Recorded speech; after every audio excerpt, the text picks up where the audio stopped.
네, 안녕하세요. 데일리 아디쇼 김지원입니다. 네, 7월 31일입니다. 7월도 정말 금방 지나갔죠? 이제 8월이면 본격적으로 휴가 시즌이 시작이 됩니다. 바른경제TV에서는 여러분의 피부 건강도 함께 책임을 지고 있습니다. 오늘도 이벤트를 진행해 보려고 하는데요. 010-6720-4656으로 데일리라고 세 글자만 보내주시면 카라디움 선스틱과 함께 바른경제TV 종목 추천을 받아볼 수 있는 3일 무료 이용권 함께 증정합니다. 100% 증정이니까요. 이 영상 보고 계신 여러분들 지금 바로 문자 보내주세요. 네, 그럼 아래 자막으로 나가는 오늘의 키워드 확인해 주시고요. 그럼 7월 31일 데일리 아디쇼 시작하겠습니다. 먼저 간밤 뉴욕 증시에서 주요 지수는 미국의 성장률 충격과 기술주들의 실적 기대감의 혼조세로 마감했습니다. 이날의 첫 번째 미 증시 이슈는 미국의 최악의 경제 성적표입니다. 코로나19가 미국 경제를 사상 최악으로 몰아넣었다는 것이 지표로 확인이 됐습니다. 미 상무부는 2분기 GDP 성장률 속보치가 연율 마이너스 32.9%라고 발표했는데요. 이 수치는 관련 통계가 집계된 이후 사상 최악의 낙폭입니다.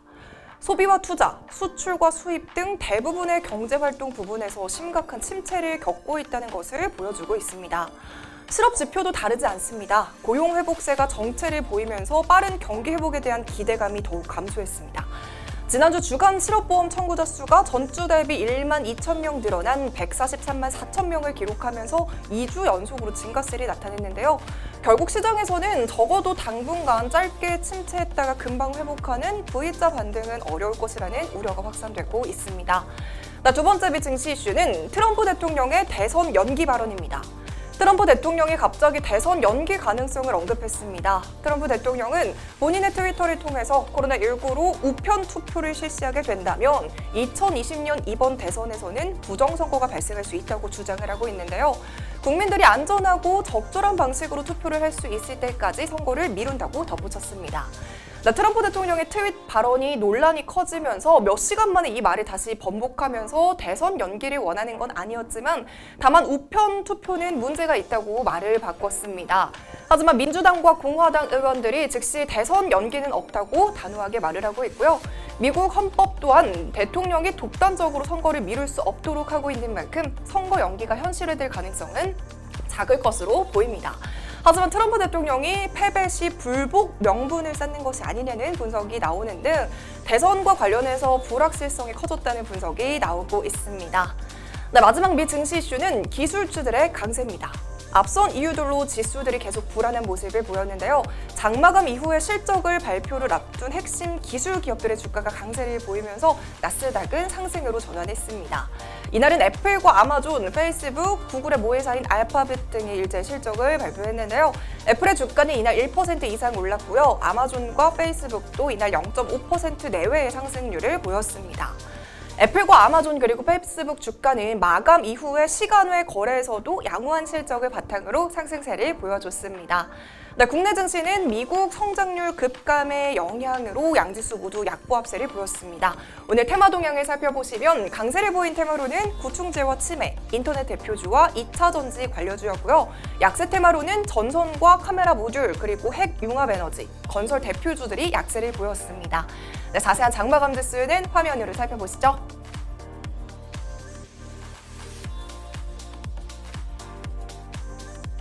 그럼 이어서 국내 경제 이슈 알아보겠습니다. 오늘의 국내 경제 이슈는 코로나19로 손상화폐가 증가했다는 소식입니다. 올해 상반기 한국은행 화폐 교환 창구를 통해서 교환된 손상화폐가 60억 5천만 원어치에 달한다는 것으로 확인이 됐는데요. 전년 동기 대비 무려 24억 원이나 증가한 수치입니다. 그런데 정말 놀랍게도요. 손상화폐 증가 사유가 코로나19 때문이라는 사실입니다.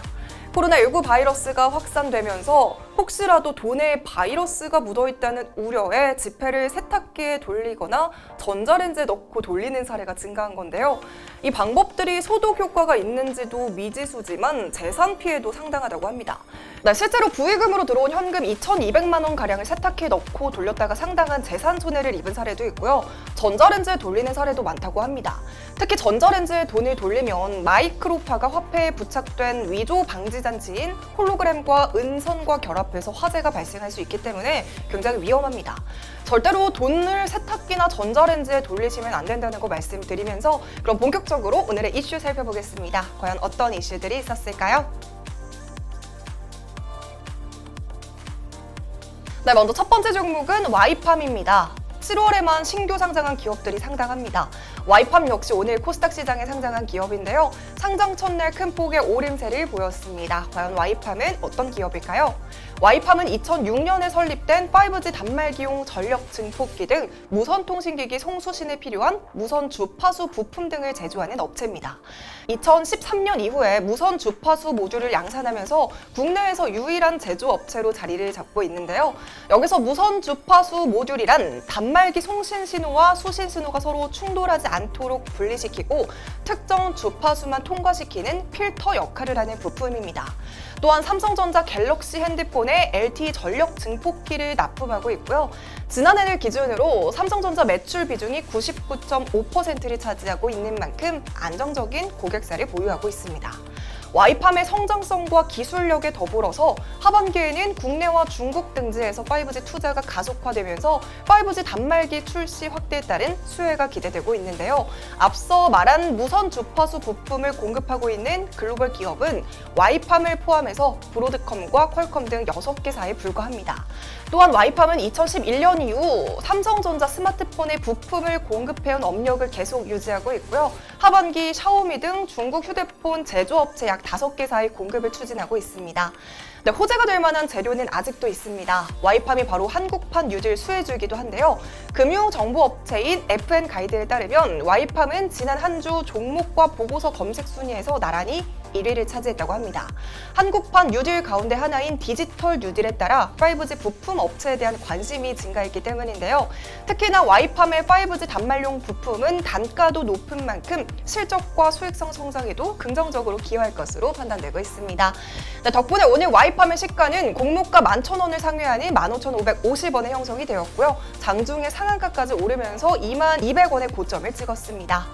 네, 두 번째 종목은 대정화금입니다. 미국에서 최초로 덱사메타손을 코로나19 치료제로 승인했다는 소식이 전해졌습니다. 전일 미국 트럼프 대통령은 언론 브리핑을 통해서 스테로이드인 덱사메타손의 사용을 승인했다고 밝혔는데요.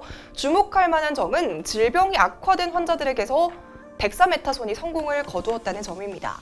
공급량이 한정된 렘데시비르와는 다르게 덱사메타손은 이미 보험이 적용되고 후발약이 나오는 등 방역당국이나 병원으로서는 저렴한 가격으로 쓸 수 있는 약이기 때문에 더욱 주목을 받고 있는데요. 또 트럼프 대통령은 이날 브리핑을 통해서 리제네론과 4억 5천만 달러 규모의 계약을 발표하면서 제조 공장과 수십만 개의 항체 치료 용량을 건설하는 계약을 발표하기도 했습니다.